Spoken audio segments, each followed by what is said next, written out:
Entonces, ahora en estos repasos de urología vamos a hablar de cáncer de testículo. Este cáncer, ¿cierto?, se describe como infrecuente, correspondiendo al 1 a 2% de las neoplasias en hombres, ¿ya?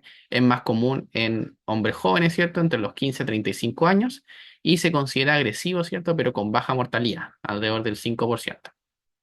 La clínica, ¿cierto?, es una masa testicular indurada principalmente.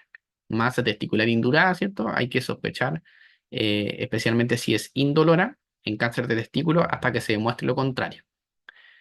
Un 10 a 20%, ¿cierto? Se presenta con clínica correspondiente a enfermedad metastásica, dígase, por ejemplo, disnea, por ejemplo, metástasis pulmonares, o algún síndrome compresivo, por ejemplo, metástasis retroperitoneales, etcétera. Y también se presenta, ¿cierto?, como masa retroperitoneal, como recién venía comentando. Ante la masa testicular indurada, especialmente si es indolora, o ante la sospecha clínica, ¿cierto? Lo primero que hay que hacer, ¿cierto?, ante la sospecha es la ecografía testicular con Doppler, ¿ya? Entonces, como dice acá, eco testicular con Doppler es el estudio de elección ante la sospecha. Adicionalmente, dentro del laboratorio, ¿cierto?, más específico que se le puede solicitar a estos pacientes, existen los marcadores tumorales, que tienen un rol diagnóstico, etapificador y de seguimiento, ¿ya? Diagnóstico, etapificador y de seguimiento. Tenemos distintos marcadores tumorales, ¿cierto? En primer lugar tenemos la alfa-fetoproteína, que corresponde a una glicoproteína producida por el saco vitalino y el tracto digestivo. Está presente en el tumor de saco vitalino y en el carcinoma embrionario y nunca en el seminoma puro, ¿ya? Nunca la alfa-fetoproteína se eleva en el seminoma puro. Entonces, si algún día les preguntan así, mira, este es un paciente que está con seminoma puro, pero se elevó la alfa-fetoproteína, es porque no es un seminoma puro. Ese es como el concepto. O si es que piden los marcadores, ¿cierto? Y está la alfa-fetoproteína elevada, eso ya descarta que sea seminoma puro, ¿ya? Entonces, alfa-fetoproteína se eleva en el tumor de saco vitalino, en el carcinoma embrionario y nunca en el seminoma puro. Bueno, y también obviamente considerar que estos marcadores tienen elevaciones de otros ámbitos también, ¿ya? La beta-HCG, ¿cierto? Es una glicoproteína que es producida por la placenta. Siempre está elevada en coriocarcinoma. Siempre elevada en coriocarcinoma. Y también se eleva en carcinoma embrionario y en 5 a 10% de los seminomas, ¿ya? Y la LDH, ¿cierto? Es una enzima que está presente en todas las células y su valor se correlaciona con carga tumoral, ¿ya? Entonces, de lo que llamo hasta el momento, el cáncer de testículo es infrecuente como neoplasia en hombre, se presenta en pacientes jóvenes, es agresivo pero de baja mortalidad. Algunos pocos casos se presentan con enfermedad metastásica o masa retroperitoneal, pero la principal clínica es masa testicular indurada, indolora, ante lo cual sospechamos y pedimos una eco testicular con Doppler.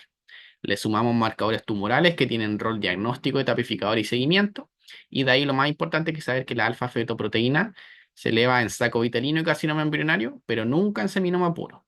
La beta-HCG se eleva siempre en coriocarcinoma y en carcinoma embrionario, pero menos frecuente en seminomas. Y la LDH no habla de carga tumoral, ¿ya? Seguimos. Entonces, la clasificación, el 95% de los tumores testiculares son germinales, que se pueden dividir en seminomas y no seminomas, ¿ya? Hay un 5% de tumores testiculares que no son germinales, que son no germinales, ¿cierto? Y que van a corresponder a tumor de células de Leydig, de Sertoli, hematológico, ¿cierto? Como linfoma, metastásico, etcétera, ¿ya?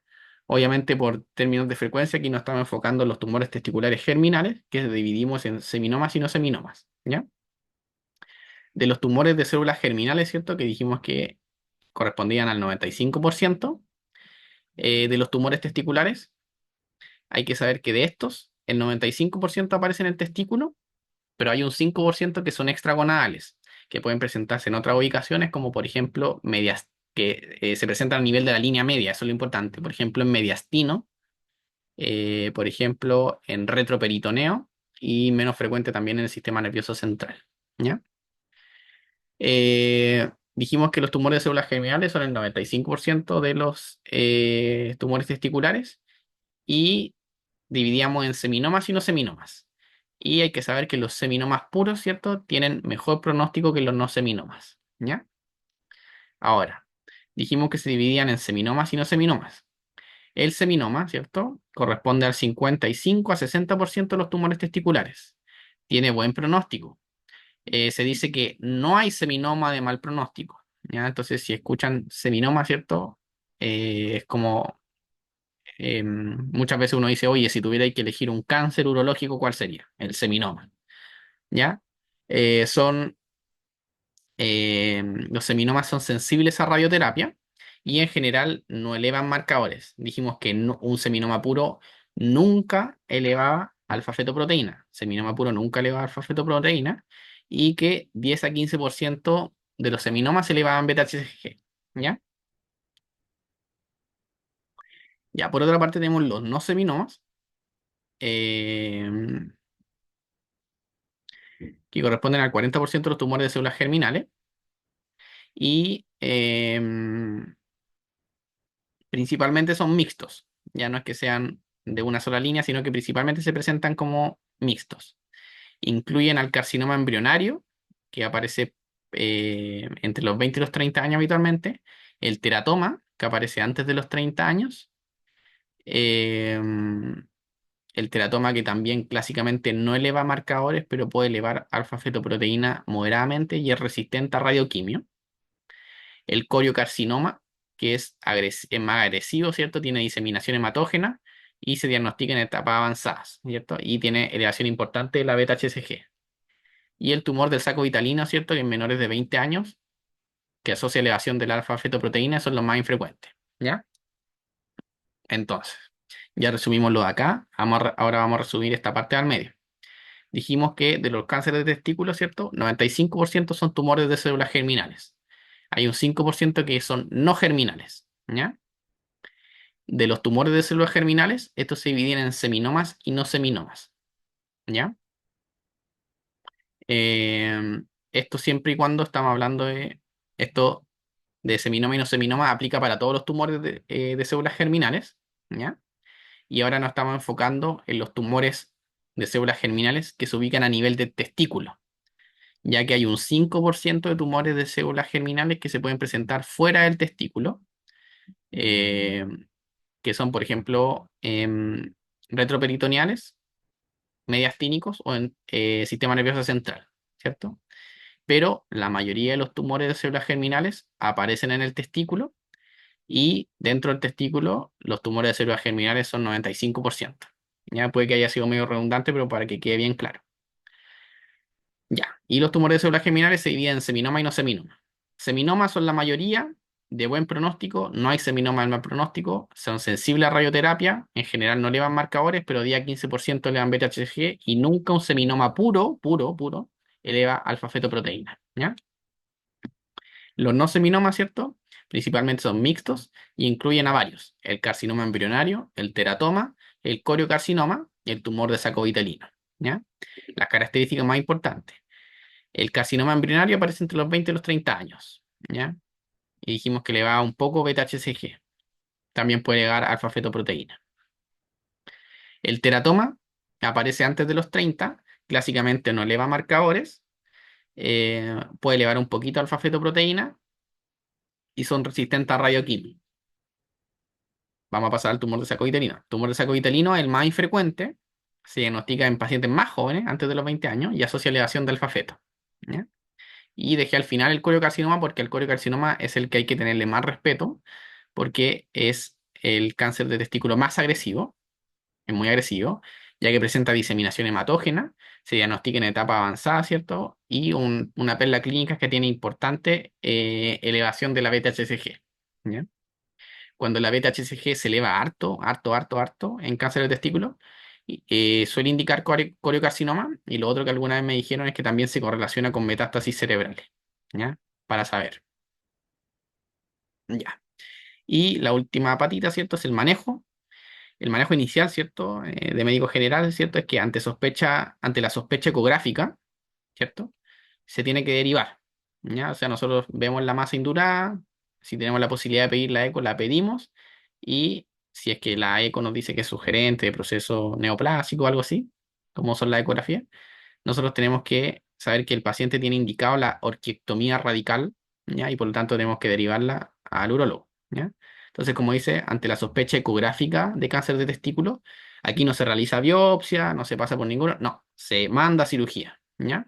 Es distinto a otros cánceres donde uno ve la biopsia, no, aquí sospecha ecográfica, sospecha clínico-ecográfica de cáncer de testículo, se indica la orquiectomía.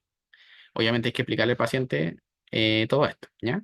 Y se indica la orquiectomía radical ampliada, que incluye sacar el testículo más cordón inguinal, que puede incluir o no la instalación de una prótesis testicular y incluir o no la criopreservación espermática. Eh, la vía escrotal está contraindicada, ya que altera el drenaje linfático y nos puede anormalizar, ¿cierto?, el drenaje linfático y considerar esto que estamos en un proceso de cáncer, ¿cierto?, que puede diseminar. Eh, ya, y la etapificación, ¿cierto? Hay que saber que la diseminación principal es linfática. Por eso no se meten por vía escrotal porque altera el drenaje linfático. La diseminación principal es linfática, ¿cierto? Hacia el retroperitoneo. Y esta diseminación linfática hacia el retroperitoneo en general se cumple para todos los cánceres de testículo, excepto para el coriocarcinoma, que dijimos que tenía diseminación hematógena, o ante disrupción del drenaje linfático, por ejemplo, que tenga cirugía vía escrotal previa, ¿ya? Se recomienda para la etapificación, ¿cierto?, el uso de TAC-TAP, más los marcadores tumorales, que probablemente se piden pre-cirugía y estos que se piden post-orquiectomía, considerando los niveles basales y vidas medias, ¿ya? Típica pregunta también es como ¿cuándo pido los marcadores tumorales después de la orquiectomía?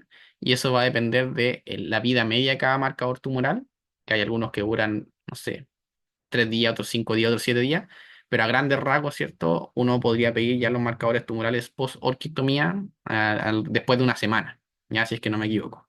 Pero es típica pregunta de no pedir los marcadores tumorales al tiro postquirúrgico porque hay que esperar que bajen las vidas medias, ¿ya? Entonces, ¿cuál va a ser la tipificación, cierto? Que hacemos con el TAC-TAP y el marcador tumoral, más menos estudio cerebral si es que corresponde.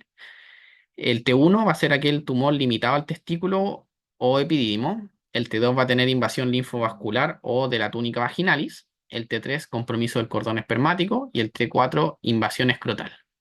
Los marcadores tumorales también son necesarios en etapificación, ¿ya? No hay estadio 4 de enfermedad en cáncer testicular.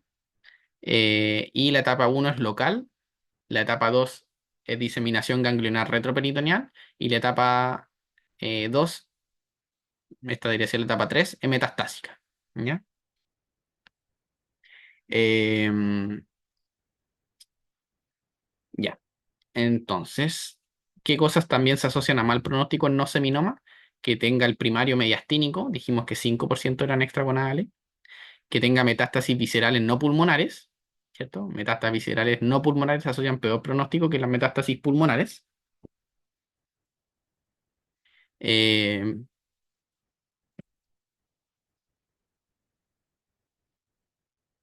Perdón, estaba matando una araña, ¿ya? Y la elevación muy marcada de los marcadores, ¿cierto? Que también se correlaciona con metástasis viscerales no pulmonares, también es importante como marcador pronóstico, ¿ya? Ya, entonces, el resumen, ¿cierto?, del manejo inicial es que ante la sospecha clínica ecográfica derivamos para orquiectomía radical ampliada, ¿ya? No se hace manejo por vía escrotal porque altera el drenaje linfático. Y de la tapificación, ¿cierto? La principal vía de diseminación es diseminación linfática hacia retroperitoneo, excepto si hay alteración del drenaje linfático o coriocarcinoma que disemina hematógenamente. ¿Qué se pide para la tapificación? TAC-TAP y los marcadores tumorales por quictomía, que hay que considerar las vías medias, habitualmente una semana post cirugía, ¿ya? De la etapificación hay que saber que de las etapas clínicas, ¿cierto? Tenemos etapa 1, 2 y 3, que no tiene el cáncer de testículo, no tiene etapa 4 a diferencia de otros cánceres. La etapa 1 es local, la etapa 2 es diseminación retroperitoneal y la etapa 3 es metastásica. Hay ciertos marcadores de mal pronóstico, ¿cierto? Como metástasis no pulmonares o elevación muy marcada de los marcadores. Es que sin mucha redundancia, pero se entiende, ¿ya? Y bueno, ahí tenemos los T1, T2, T3, T4, ¿cierto? Etcétera, ¿ya? Y ya con el manejo, ¿cierto? Establecido toda la tapificación, el diagnóstico histológico, todo, con el estudio histológico que se va a hacer de la pieza quirúrgica. y con la tapificación ya definimos el manejo. Y eso va a depender si es seminoma o no seminoma, si estamos en estadio 2C y 3 o si es un manejo de masa residual. ¿Ya? Si es que estamos en seminoma, estadio 1, en general se puede hacer seguimiento, quimio o radioterapia. Dijimos que el seminoma era muy sensible a radioterapia. Entonces, alternativa, seguirlo, quimio o radioterapia. En etapas 2A y 2B, ¿cierto? Ya está indicada la quimio o radioterapia. ¿Ya? Entonces, seminoma, etapa 1, puede ser seguimiento o quimio radio. Y en etapas 2A, 2B, quimio o radioterapia. ¿Ya? El manejo del no seminoma, en general, etapa 1 puede ser similar al seminoma, ¿cierto? Seguimiento o quimio, pero también se puede hacer la cirugía LALA, ¿cierto? Linfadenectomía lumboaórtica. ¿Ya? Entonces, no seminoma, seguimiento quimio o LALA. Y en etapa 2A, seguimiento, retapificación, LALA más menos quimio. Ya como no hay que saberse esto de memoria, pero más o menos como tener la alternativa. Ah, y en algunos le indico quimio, en algunos le indico quimio radio, en otros le indico LALA, en otros solo seguimiento, etcétera. ¿Ya? Ya cuando estos tumores, seminoma y no seminoma, alcanzan estadios 2C y 3, ¿cierto? 3 siendo metastásico y 12 son diseminaciones más amplias, ganglionares retroperitoneales, ya tienen un esquema de quimioterapia basado en BEP, que es bleomicina, topósido y cisplatino, y ya cuando el manejo de la masa residual, ¿cierto? Se puede realizar seguimiento, LALA o quimioterapia segunda línea, ¿ya? Esto hay que tener nociones más que nada, lo principal es todo lo anterior que hemos hablado, ¿ya? Eso fue cáncer de testículo.